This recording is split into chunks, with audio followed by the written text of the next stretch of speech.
안녕하세요. 반갑습니다. 설린대학교 간호학부 교수 김연옥입니다. 자, 반갑습니다. 자, 이제 1교시 수업은 다들 듣고 오셨고요. 예, 제가 사실은 1교시 수업을 촬영을 하고, 네, 좀 며칠 지금 지난 후에 2교시 지금 촬영을 현재 하고 있습니다. 네, 그때 너무 많은 일들이 있어가지고 촬영을 이제 달아서 다 못했고요.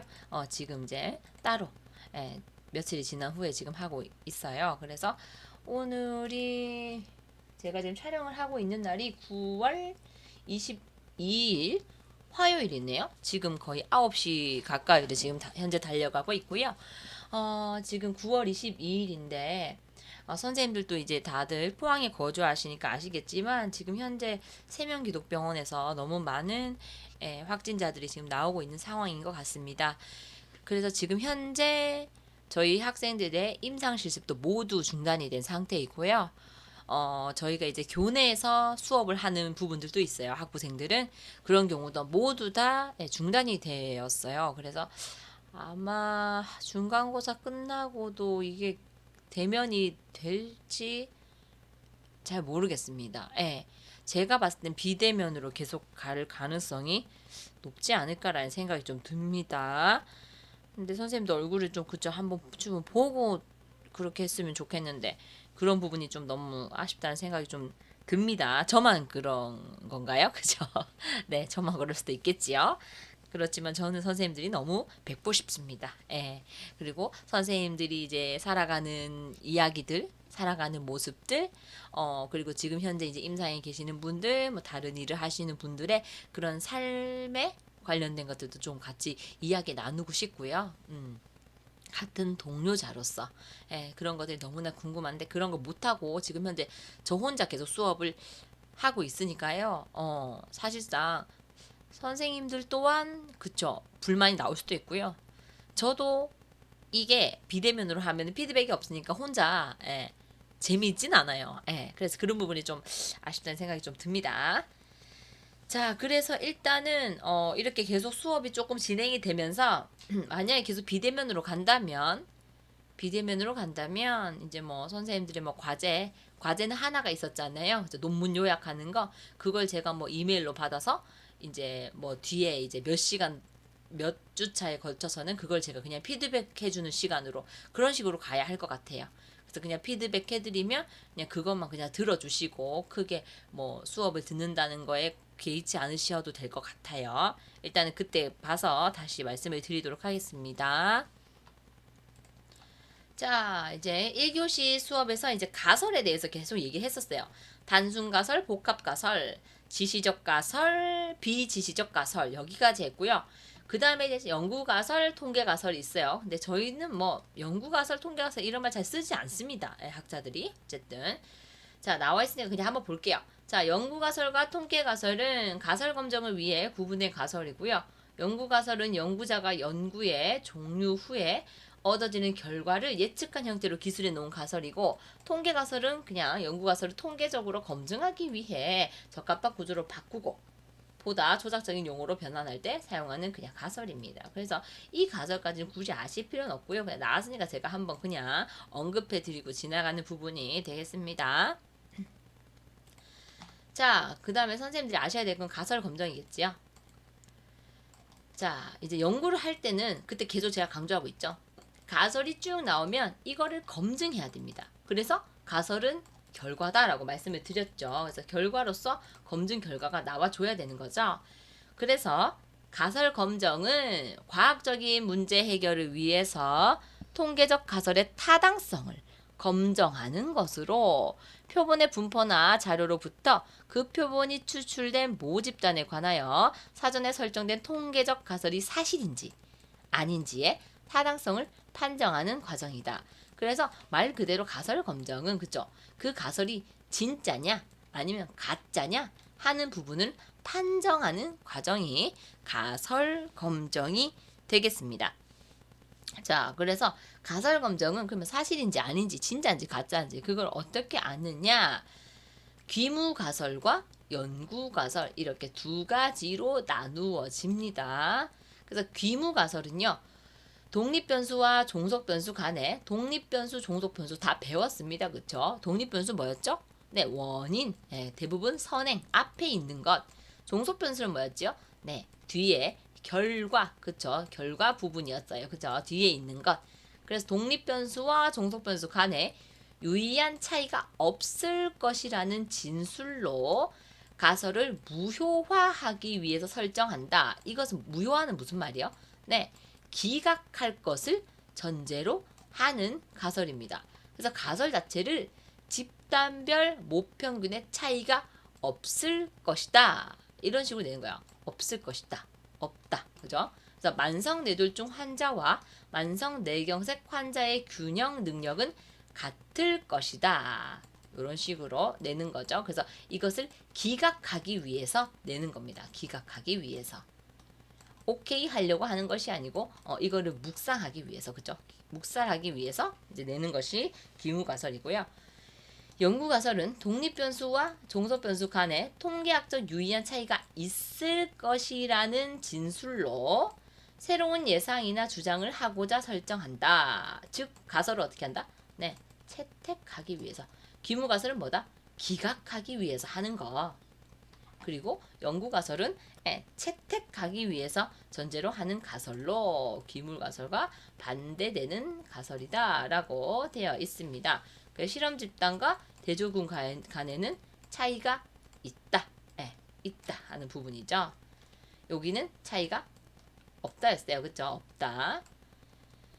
자, 그래서 보시면 만성뇌졸중 환자와 만성뇌경색 환자의 균형 능력은 같을 것이다. 당연히 기각되지 않겠어요? 그쵸? 만성뇌졸중 환자와 만성뇌경색 환자의 균형 능력은 당연히 차이가 있겠죠. 그쵸? 근데 같을 것이다 라고 한다는 것은 나는 이거를 묵살하겠어, 기각하겠어 라고 하고 우리가 생각하고 가설을 내리는 거예요. 가설은 그때도 말씀을 드렸지만 우리 연구자가 생각을 하고 있다가 가설을 만드셔야 해요. 그냥 가설을 막 세우는 것이 아니거든요. 그래서 이렇게 당연히 차이가 있을 것인 게 맞는데 같을 것이다 라고 써놨잖아요. 이것은 기각하기 위해서 만든 가설, 귀무가설이고, 여기 보시면 만성뇌졸중 환자와 만성뇌경색 환자의 균형 능력은 다를 것이다. 누가 봐도 차이가 있을 겁니다. 그쵸? 그래서 이거는 내가 채택할 거야 라고 하는 겁니다. 그래서 오케이 하기 위해서 내가 가설로 세운 것이죠. 그래서 우리가 연구를 하거나 논문을 쓸 때는 대부분 우리가 채택을 하기 위해서 가설을 세웁니다. 그래서 이런 식으로 쓰는 거죠. 실험 집단과 대조군 간의 차이가 있다라는 이러한 가설을 세웁니다. 대부분 선생님들도 연구를 하시게 되면 연구 가설을 세우시게 될 겁니다. 그게 어려운 부분은 아니라고 생각이 좀 듭니다.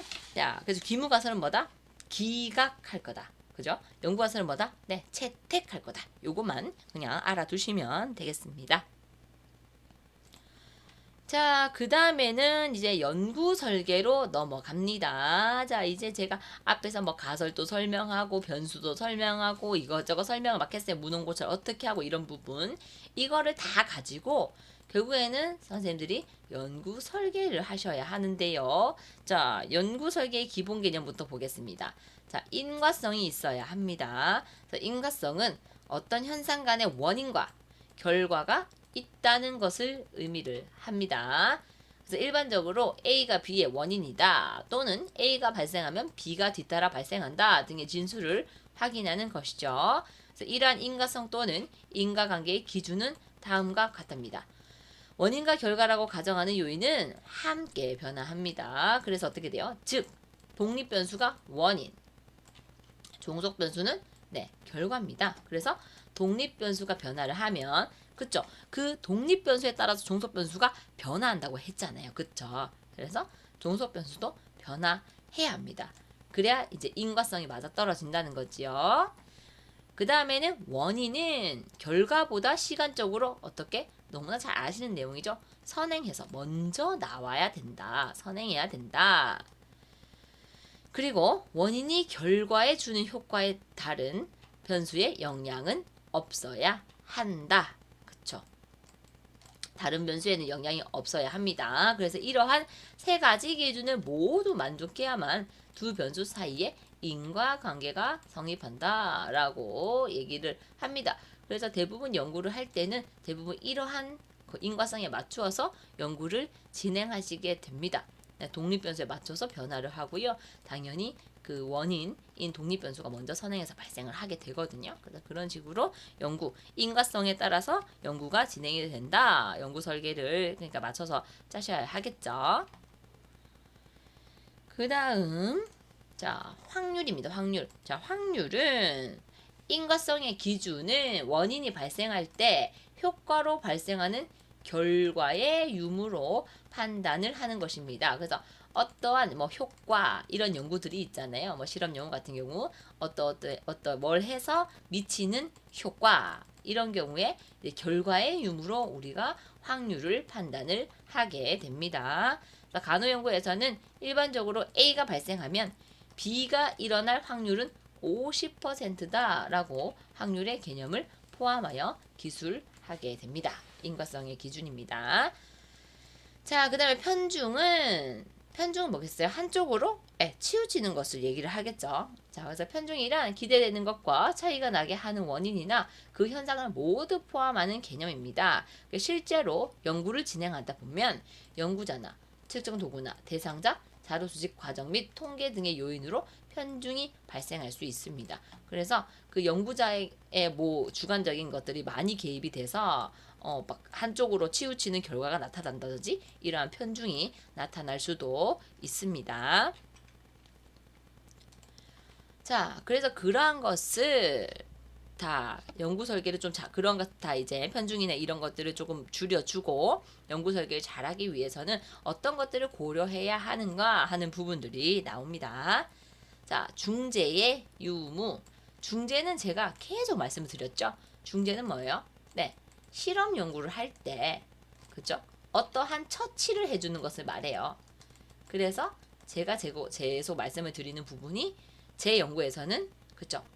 어떤 간호대학생을 위한, 그죠? 임상실습 어플리케이션이 중재였죠. 어플리케이션을 처치로 집어넣어서 학생들의 적응 능력을 본 겁니다. 그래서 중재의 유무. 그래서 어떤 연구에서 간호 연구자는 특별한 중재법의 효과를 검증하기를 원합니다. 다 그렇습니다. 다 그렇죠. 중재법의 효과를 좀 뭔가 내가 중재를 했는데 조금 좋은, 조금 특별한 그런 효과가 검증되면 좋겠죠. 그래서 실험 연구에서 연구자는 중재를 시행하는 중요한 역할을 맡게 됩니다. 중재를 시행하는 중요한 역할, 그쵸? 그래서 제 연구 같은 경우는 제가 연구자였겠죠. 그래서 중재를 하기 위해서 굉장히 중요한 역할을 맡습니다. 그래서 제가 그 어플리케이션을요 개발하고 그거를 제가 다 다룰 줄 알아야 합니다. 그리고 학생들이 그걸 쓰다가 문제되는 부분이 있으면 바로 고칠 수도 있고 이러한 것들이 다 가지고 있어야 되는 거죠. 그래서 연구자가 중요한 역할을 맡습니다. 중재를 하게 될 경우에. 또한 비실험 연구에서는 연구자는 중재 없이 발생하는 자연스러운 현상을 관찰하는 것이죠. 실험이 아니기 때문에 중재가 없습니다. 실험은 중재가 들어가고요. 비실험 연구, 조사 연구를 얘기하는 거죠. 대부분 조사 연구거든요. 그냥 설문지를 가지고 하는 그럴 경우에는 그쵸. 연구자는 중재 없이 자연스럽게 나타나는 것을 관찰해서 결과로 끄집어낼 수가 있는 게 되겠죠. 그래서 중재라는 거는 약간 처치기 때문에 뭔가 끼워 넣는 거거든요. 비실험 연구는 중재, 끼워 넣는 게 없이 결과를 뽑아내는 것을 얘기한다는 그런 뜻이 되겠습니다. 자, 그래서 이러한 설계로 할 수가 있고요. 중재를 넣거나 그러니까 실험 연구를 할 것이냐 비실험 연구를 할 것이냐 하는 그런 연구 설계를 짤 수가 있을 것이고 그 다음에 이제 내가 비교 연구를 하겠다 했을 경우에 비교의 여부를 또 넣을 수가 있겠죠. 그래서 비교도 여러 가지가 있습니다. 비교를 마구잡이로 비교를 하는 것이 아니고 자, 2개 또는 그 이상의 집단 간의 비교. 어떠한 집단, 그렇죠? 뭐 간호사 집단, 뭐 의사 집단, 비교, 뭐 이런 식으로 집단 비교를 할 수가 있겠죠. 자, 그리고 하나의 집단을 두 개 이상의 시점에서 비교. 그럼 이런 거죠. 자, 간호사를 대상으로 하나의 집단입니다. 자, 간호사 집단을 대상으로 어떻게? 만족도를 조사합니다. 그래서 사전에 조사하고, 그 다음 시점 다르게 사후에, 실험이 다 끝난 후에 이렇게 해서 비교하는 것. 예, 요게 포함이 되겠죠. 자, 그 다음 세 번째. 하나의 집단은 서로 다른 상황에서의 비교. 이건 뭐겠어요? 네, 제가 한 겁니다. 예, 실험군과 대조군 얘기를 하는 거겠죠. 그래서 똑같은 집단입니다. 하나의 집단이에요. 간호대학생이랑 하나의 집단은 얘네는 실험하고 얘네는 실험 안 하고 하는 부분, 다른 상황이죠. 이런 상황에서 비교하는 것. 그리고 다른 연구, 완전히 다른 연구를 가지고 딱딱 비교를 해주는 그런 연구가 되겠습니다. 그래서 비교하는 것도 굉장히 다양하게 설계를 할 수 있다라고 볼 수가 있겠습니다. 자, 그 다음에는 외생 변수의 통제입니다. 저번에 변수 얘기를 하면서 외생 변수는 뭐다라고 말씀을 드렸었어요. 외생 변수는 쉽게 뭐라고 했다? 네, 나쁜 놈입니다. 네, 나쁜 놈이에요. 그래서 자꾸 우리를 혼란스럽게, 결과를 좀 혼란스럽게 만드는 것이죠. 그래서 매개 변수랑은 다르다고 말씀드렸어요. 매개 변수는 조금 매끄럽게 중간 다리 역할을 해주는 것이라면 외생 변수는 자꾸만 혼란스럽게 만들어주는 변수가 되겠습니다. 그래서 얘를 어떻게 해야 되겠어요? 네, 컨트롤 해줘야 되는 거죠. 근데 너무 쉽지 않아요. 외생 변수를 통제한다는 거 정말 쉽지 않거든요. 그래서 외생 변수의 통제는 독립 변수와 종속 변수의 관계를 혼란스럽게 하는 제3의 변수인 외생 변수를 통제하여 종속 변수에 미치는 영향을 최소화하고 연구 과정에서 생기는 오차 변량을 최소화하는 것이다 라고 되어 있습니다. 연구자는 그 변수를 제거하거나 영향을 최소화할 수 있는 방법을 고려해서 연구 설계를 해야 된다라고 되어 있습니다. 진짜 쉽지 않은 게 제가 석사 논문을 그때 한번 설명드렸을 거예요. 예, 수지요법을 가지고 우리 하반신 마비 환자에게 변비에 대한 효과를 봤어요. 하반신 마비 환자를 대상으로 수지요법이 변비에 얼마나 좋은 영향을 미치느냐 하는 그런 실험 연구를 진행을 했었습니다. 그럴 때는 이런 외생 변수를 결국에 통제하지 못했어요. 왜? 하반신 마비인 환자분들은, 이런 장애우분들은 그 변비를 늘 갖고 계시죠. 활동량이 적고, 그리고 이제 신경 쪽으로 다 문제가 있으시기 때문에 그 변비가 굉장히 쉽게 옵니다.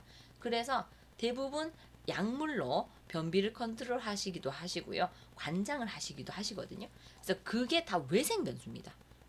왜냐? 지금 현재 하고 있는 것이고, 그거를 차단을 사실 해야 수지요법만으로, 그저 순수하게 수지요법이 변비에 효과가 있다는 걸 뽑아낼 수가 있는데, 그거를 통제하면 안 되죠. 그건 윤리에 걸리는 겁니다. 윤리적으로. 당연히 걸리는 거겠죠. 그렇게 계속해서 이제 변비를 이렇게 컨트롤하고 계셨는데, 그 부분을 제가 연구하기 위해서 그 외생 변수니까 그거 하지 마세요. 관장하지 마시고 수지요법만 하세요. 이렇게 하면은 당연히 윤리적으로 문제가 되는 거죠. 그래서 결국에는 외생 변수 통제하지 못하고 저는 그냥 실험을 진행을 했습니다. 그렇게 실험을 진행을 했기 때문에 그 부분이 사실 수지요법만으로 그게 효과가 있다는 것을 사실 명백하게 검증을 하기는 어려웠던 거죠. 외생 변수 때문에. 그래서 제가 마지막에 연구에서 우리가 재언이라는 걸 하거든요. 재언에서 그러한 외생 변수를 통제해야 할 것 같다라는 그런 재언을 내리게 됩니다.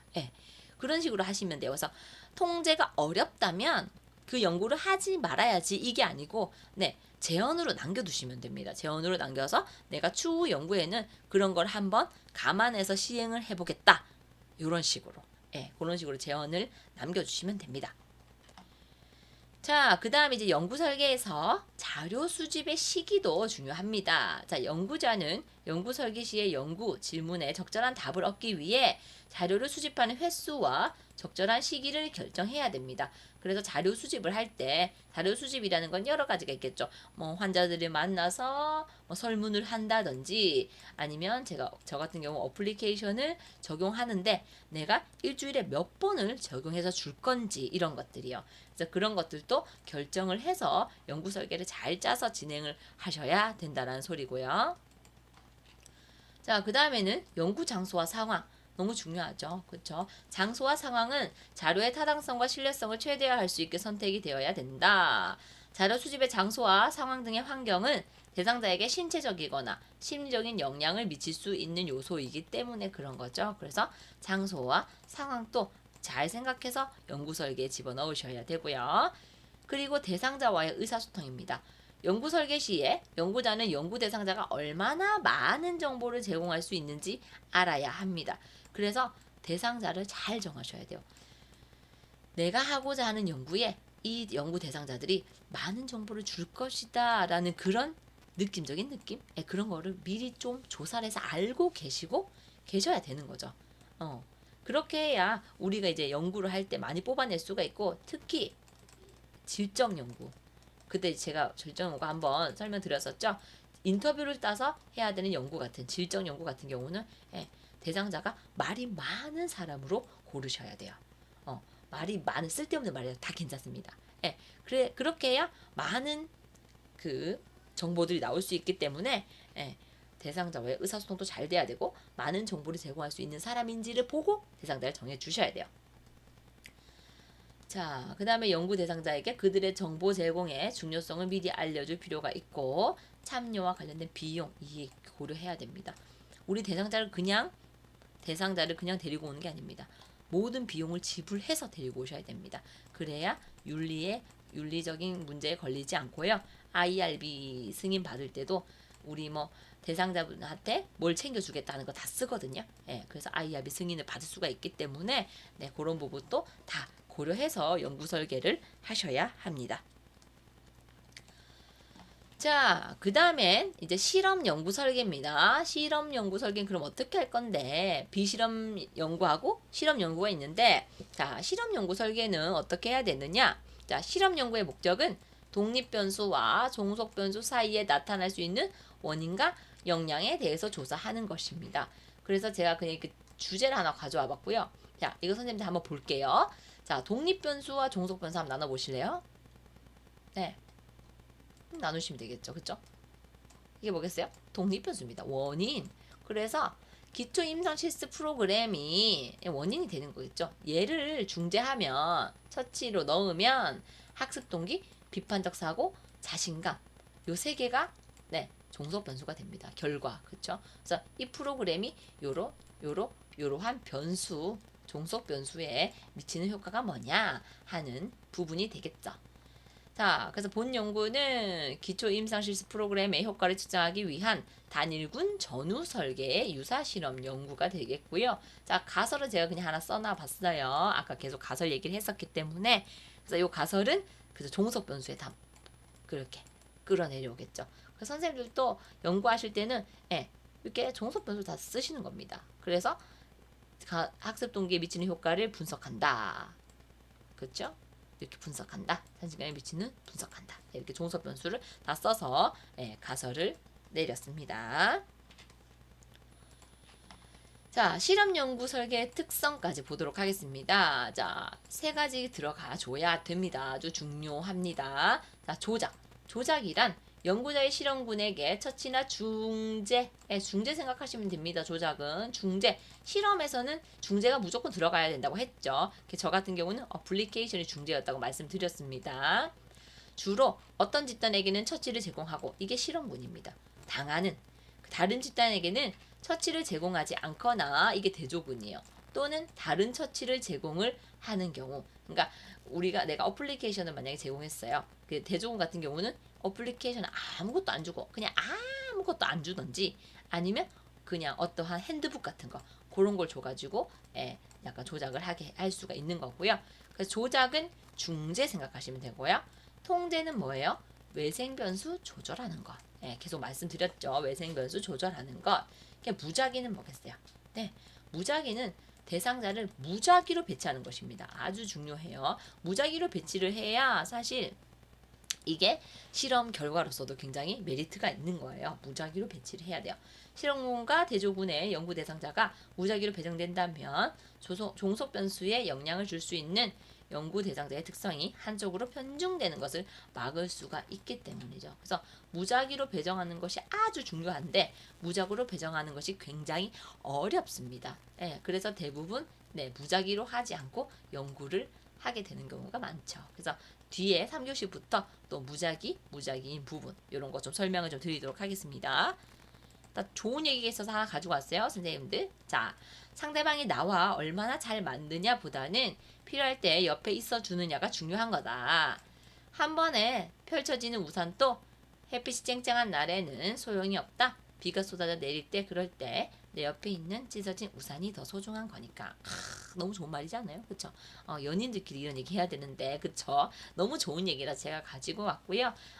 너무 잘 맞느냐 안 맞느냐 이게 중요한 것보다는 그냥 그 자체 있어주는 것 자체만으로 나한테 중요한 사람이다 라는 그런 소리가 되겠죠. 우리 선생님들도 마찬가지. 네, 병원에서나 학교에서나 집에서나 그냥 있어주는 것만 해도 너무나 감사한 존재.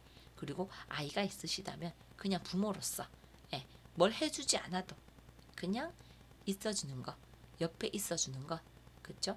잔소리 하더라도 그냥 옆에서 있어주는 것, 그것만으로 충분히 소중한 것. 저희 아이들도 마찬가지겠죠?